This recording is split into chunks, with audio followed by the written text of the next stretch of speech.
আমার নাম সুমিতা। আমি এক অল্প বয়সী, দেখতে শুনতে বেশ ভালো একজন পরিচারিকা ছিলাম। প্রতিদিন রাতেই আমি দেখতাম আমার মালিকের ঘরে নতুন নতুন মেয়েরা প্রবেশ করত।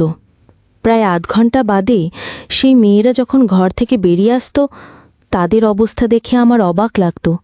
তারা কাঁদতে কাঁদতে এবং অত্যন্ত অস্বাভাবিক ভঙ্গিতে হেঁটে সেখান থেকে চলে যেত। আমি বুঝতে পারতাম না মালিক ঘরের ভেতরে ওই মেয়েদের সাথে এমন কী করতেন। যখনই আমি দেখতাম মালিকের ঘরে কোনো মেয়ে প্রবেশ করছে, তখনই আমার মনে নানা ধরনের প্রশ্ন উকি দিত। মালিক দরজা বন্ধ করে ওই মেয়েদের সাথে এমন কী করেন, যার জন্য ঘর থেকে বেরোনোর সময় তাদের চোখে জল থাকে? তাদের হাঁটার ভঙ্গি এমন অদ্ভুত হয়ে যায় কেন? এমনকি তাদের পোশাক আশাকও সম্পূর্ণ অস্তব্যস্ত থাকত। আমি এই রহস্যের কিছুই কিনারা করতে পারতাম না যে ওই বন্ধ দরজার আড়ালে আমার মালিক ওই মেয়েদের সাথে ঠিক কী আচরণ করতেন।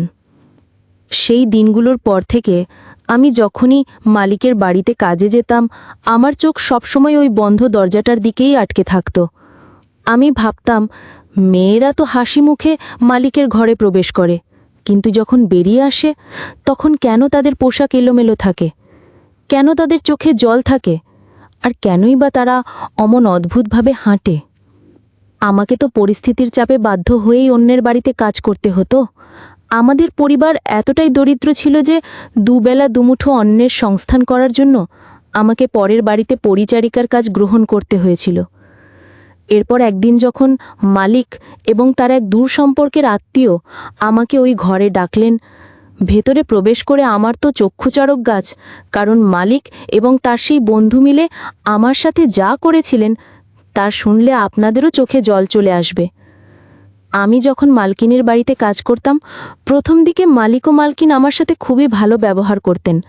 আমি মনে মনে ভেবেছিলাম, এখানে কাজ করে কিছু টাকা জমিয়ে একটা সেলাইয়ের কাজ শিখে নেব, তাহলে আমাকে আর অন্যের বাড়িতে কাজ করতে হবে না। কিন্তু আমার সেই স্বপ্নটা কেবল স্বপ্নই রয়ে গিয়েছিল। আসলে আমার বাবা ভীষণ অসুস্থ একজন মানুষ ছিলেন এবং আমার মা সারাদিন বাবার সেবা যত্নেই ব্যস্ত থাকতেন। তাই নিরুপায় হয়ে আমাকেই বাবা মা এবং নিজের পেট চালানোর জন্য অন্যের বাড়িতে কাজ করতে যেতে হতো। আমি সেই সময় সবে উচ্চ মাধ্যমিক পরীক্ষা দিয়েছি। দরিদ্র পরিবারে জন্মালেও অনেক সংঘর্ষ করে আমি পড়াশোনা চালিয়ে গিয়েছিলাম। দেখতে দেখতে মালকিনের বাড়িতে আমার কাজ করার প্রায় 6 মাস কেটে গেল। তারপর একদিন সকালে অন্য দিনের মতোই আমি যখন মালিকের বাড়িতে কাজে যাই, তখন দেখি বেশ মোটা সোটা স্বাস্থ্যবান এক ভদ্রলোক বসে আছেন, যার বয়স আমার অনুমান অনুযায়ী 45 বছরের কাছাকাছি হবে। সেই ব্যক্তি আমার মালিক ও মালকিনের সাথে বসে গল্প করছিলেন। আমি বাড়িতে প্রবেশ করতেই মালিক ও মালকিন আমাকে ডেকে বললেন, দেখো সুমিতা, ইনি হলেন প্রকাশবাবু। ইনি আমাদের একজন বিশেষ আত্মীয়। বিদেশ থেকে আমাদের বাড়িতে কিছুদিনের জন্য বেড়াতে এসেছেন, তাই আজ থেকে প্রকাশবাবুর দেখাশোনার দায়িত্ব তোমার। আমি যেহেতু বয়সে অনেক ছোট ছিলাম, তাই আমার মালিক ও মালকিন আমাকে প্রায়শই তুই বলেই সম্বোধন করতেন।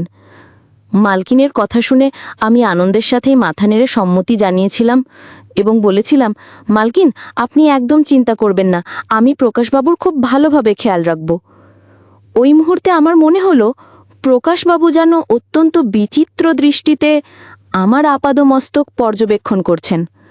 আমি ভীষণ লজ্জা পেয়ে তাড়াতাড়ি সেখান থেকে চায়ের কাপগুলো তুলে নিয়ে রান্নাঘরের দিকে চলে গেলাম। কিন্তু রান্নাঘরে প্রবেশ করার পরেও রান্নাঘরের ছোট জানলার ফাঁক দিয়ে যখন আমার চোখ প্রকাশবাবুর দিকে পড়ল, আমি দেখলাম উনি তখনও আমার দিকে একদৃষ্টিতে তাকিয়ে আছেন।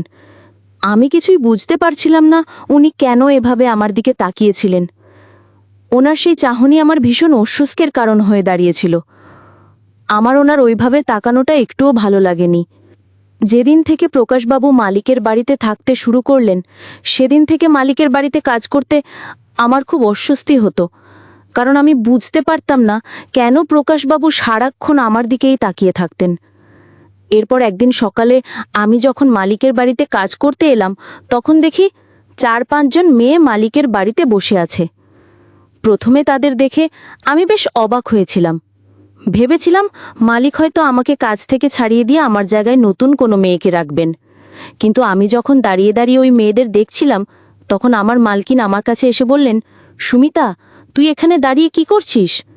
তুই এখন রান্নাঘরের কাজগুলো আগে সেরে নে, আর ভুলেও এখন প্রকাশবাবুর ঘরে ঢুকবি না। আমি তখন মালকিনকে বললাম, মালকিন, আগে সব ঘরগুলো ঝাড়ু দিয়ে নি। মালকিন তখন আমাকে বললেন, না না, এখন ঘর ঝাড়ু দেওয়ার কোনো প্রয়োজন নেই। বিশেষ করে প্রকাশবাবুর ঘরটা তুই আজকে পরেই ঝাড়ু দিবি, কারণ প্রকাশবাবু এখন ঘরের ভেতরে খুব জরুরি কাজে ব্যস্ত আছেন। তাই এখন তার ঘর পরিষ্কার করার কোনো দরকার নেই। তুই সোজা রান্নাঘরে চলে যা। আমি মালকিনের কথা শুনে মাথা নেড়ে চুপচাপ রান্নাঘরে চলে গেলাম। রান্নাঘরের জানলা দিয়ে আমি বারান্দার সব কিছুই দেখতে পাচ্ছিলাম। কিছুক্ষণ পরেই দেখলাম প্রকাশবাবুর ঘরের দরজা খুলে একটা মেয়ে বাইরে বেরিয়ে এলো। মেয়েটিকে দেখে আমি ভীষণ ঘাবড়ে গিয়েছিলাম, কারণ মেয়েটির চুলগুলো এলোমেলো ছিল, তার শরীরের পোশাক আশাকও ঠিকঠাক ছিল না, এবং সে ফুপিয়ে ফুপিয়ে কাঁদছিল। আমি তো কিছুই বুঝতে পারছিলাম না প্রকাশবাবু ওই মেয়েদের নিয়ে ঘরের ভেতরে এমন কী জরুরি কাজ করছিলেন। এরপর সেদিন মালিকের বাড়ির কাজ শেষ করে আমি যখন বাড়ি ফিরছিলাম, ঠিক সেই মুহূর্তে আমার মালিক ও মালকিন আমাকে ডেকে বললেন, সুমিতা, কাল তোর বাবাকে আমাদের বাড়িতে নিয়ে আসবি, ওনার সাথে খুব জরুরি কথা আছে। মালিক যখন আমার বাবার সাথে দেখা করতে চাইলেন, আমি তখন ভয় পেয়ে গিয়েছিলাম, কারণ কয়েকদিন আগেই প্রকাশবাবু আমাকে ডেকে বলেছিলেন, সুমিতা, আমার জন্য এক গ্লাস জল নিয়ে এসো তো। আমি যখন মালিকের নির্দেশ মতো ওনার জন্য এক গ্লাস জল নিয়ে যাচ্ছিলাম, তখন হঠাৎই পা পিছলে আমি প্রকাশবাবুর গায়ের ওপর পড়ে যাই, এবং জলের গ্লাসটাও তার গায়ে পড়ে যায়।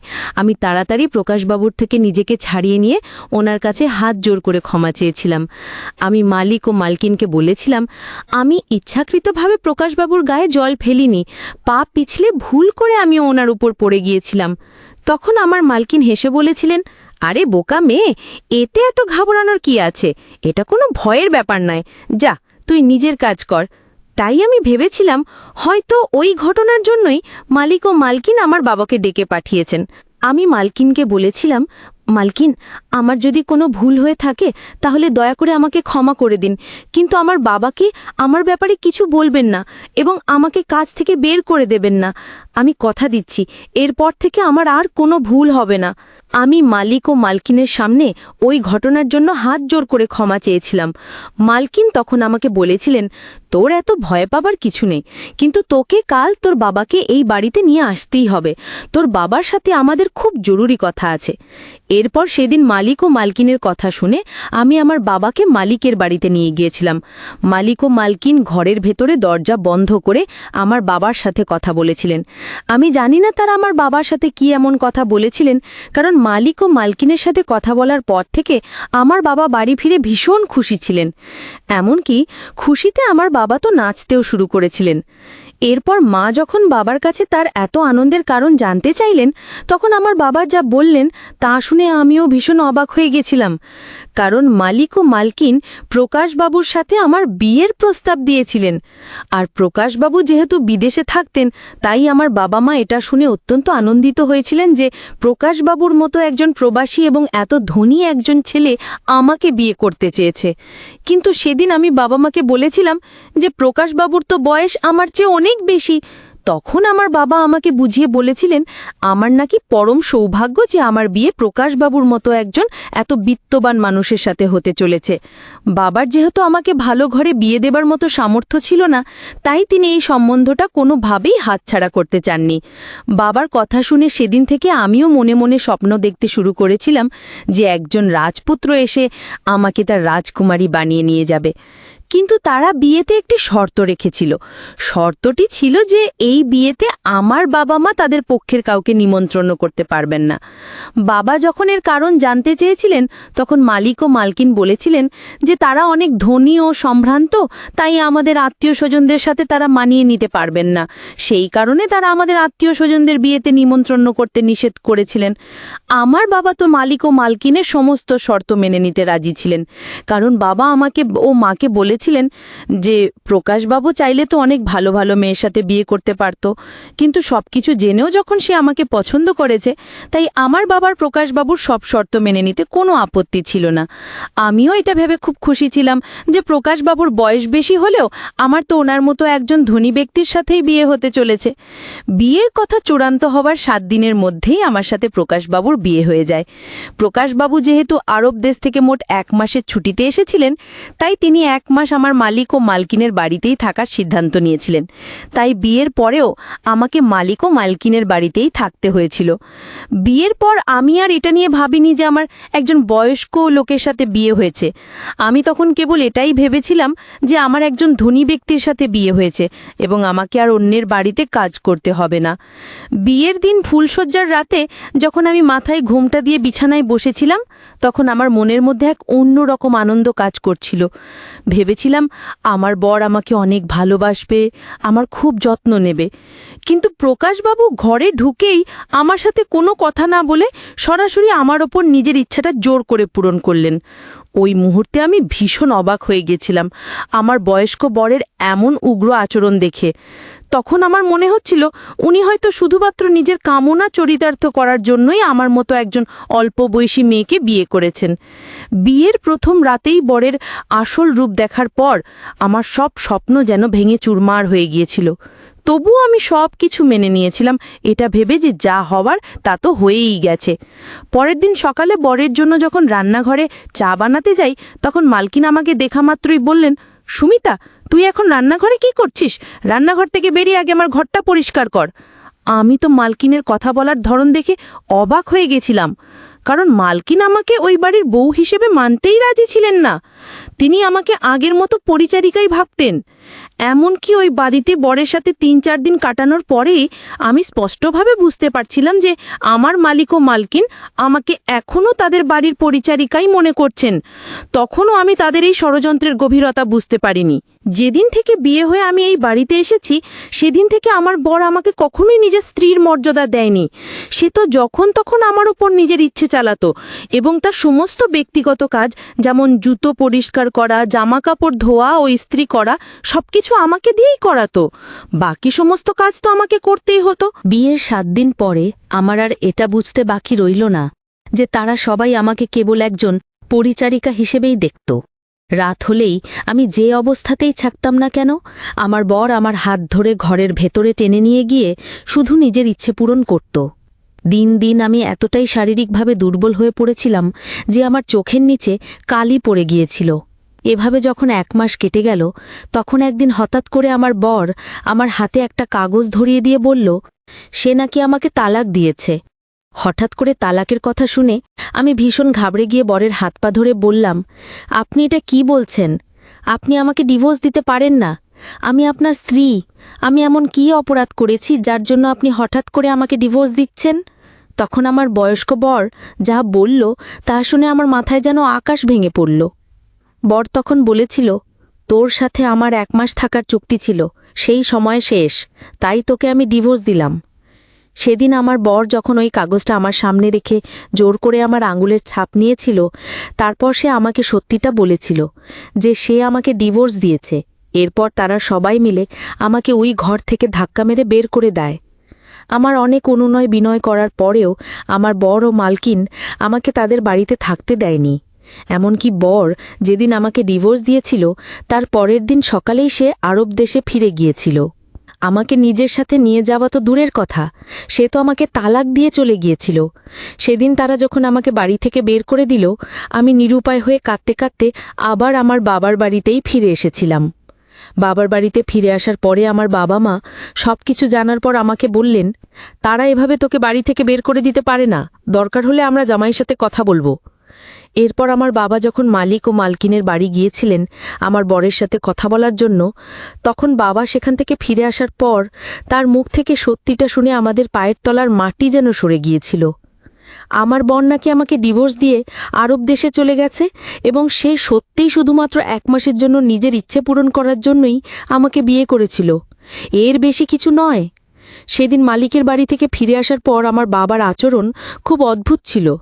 বাবা মালিকের বাড়ি থেকে ফিরে এসে আমাকে যা বলেছিলেন তা শুনে আমি ও আমার মা দুজনেই অত্যন্ত আশ্চর্য হয়েছিলাম। একদিকে আমার সাথে এত কিছু ঘটে যাওয়ার পরে আমি ভীষণ মানসিক চাপের মধ্যে ছিলাম। আমার তখন কিছুই ভালো লাগছিল না। মানুষ কতটা নিচে নামতে পারে যে শুধুমাত্র নিজের শারীরিক চাহিদা মেটানোর জন্য আমার মতো একজন অসহায় ও দরিদ্র মেয়ে জীবনটা এভাবে নষ্ট করে দিল। এদিকে আমার বাবা বাড়িতে এসে আমাকে বললেন, দেখ সুমিতা, যা হবার তা তো হয়েই গেছে, তাই আর মন খারাপ করে কোনো লাভ নেই। আমি তোর জন্য আবার একটা ভালো ঘরে বিয়ের ব্যবস্থা করব। আমার বাবা যখন আমার দ্বিতীয় বিয়ের কথা বললেন তখন আমি পরিষ্কারভাবে বাবাকে জানিয়ে দিয়েছিলাম যে আমি আর দ্বিতীয়বার বিয়ে করব না। এমনকি আমার মাও তখন বাবাকে বলেছিলেন, তোমার কি মাথা খারাপ হয়ে গেছে? মেয়েটা এখন কতটা কষ্টের মধ্যে আছে, আর তুমি ওর আবার দ্বিতীয় বিয়ের কথা বলছো? ওর মানসিক অবস্থাটা একবার ভেবে দেখেছ? বাবা তখন আমার মাকে বলেছিলেন, দেখো, আমি একজন অসুস্থ মানুষ, আমি কখনোই পৃথিবী ছেড়ে চলে যাব তার কোনো ঠিক নেই। তাই আমি যা করছি আমার মেয়ের ভালোর জন্যই করছি। আমি আমার মেয়েকে এই অবস্থায় দেখতে পারবো না। ওই জন্যই আমি চাই যে আমার মেয়ে যাতে জীবনে এগিয়ে যায়। তাই আমি ওর দ্বিতীয় বিয়ে দিতে চাই। আমি তো কোনোদিন স্বপ্নেও ভাবতে পারিনি যে আমার নিজের বাবা আমার জীবনটাকে এভাবে শেষ করে দেবেন। এরপর আমার বাবা আবার একজন বয়স্ক লোকের সাথে আমার দ্বিতীয় বিয়ে ঠিক করে ফেলেন। বিয়ে ঠিক হওয়ার 2 দিন পরে আমিও মা বাবার ব্যাপারে এমন এক সত্য জানতে পারলাম যা জানার পর আমাদের পায়ের তলার মাটি সরে গিয়েছিল। আমার মা সেদিন তার পুরনো সিন্দুকটা খুলেছিলেন বিয়ের কিছু জিনিসপত্র বের করার জন্য। তখন তিনি দেখেন সিন্দুকের ভেতরে কাপড়ের নিচে অনেকগুলো টাকার বান্ডিল রাখা আছে। আমাদের অনুমান অনুযায়ী সেখানে প্রায় 2 থেকে 3 লক্ষ টাকা ছিল। মা তো অতগুলো টাকা দেখে অবাক হয়ে আমাকে ডাকলেন। আমিও অতগুলো টাকা দেখে চমকে উঠেছিলাম। এরপর বাবা বাড়ি ফিরলে মা ওই টাকার ব্যাপারে আমার বাবাকে জিজ্ঞাসা করলেন। বাবা তো প্রথমে সত্যি কথা বলতেই রাজি ছিলেন না, কিন্তু আমার মা যখন বাবার ওপর খুব চাপ সৃষ্টি করলেন তখন বাবা বাধ্য হয়ে চিৎকার করে বললেন যে তিনি এবার 3 লক্ষ টাকার বিনিময়ে আমাকে 1 মাসের জন্য আমার এই দ্বিতীয় হবু বরের কাছে বিক্রি করে দিয়েছেন। ঠিক সেভাবেই যেভাবে আমার প্রথম বর 1 লক্ষ টাকার বিনিময়ে আমাকে 1 মাসের জন্য বিয়ে করেছিল, শুধুমাত্র নিজের ইচ্ছে পূরণ করার জন্য।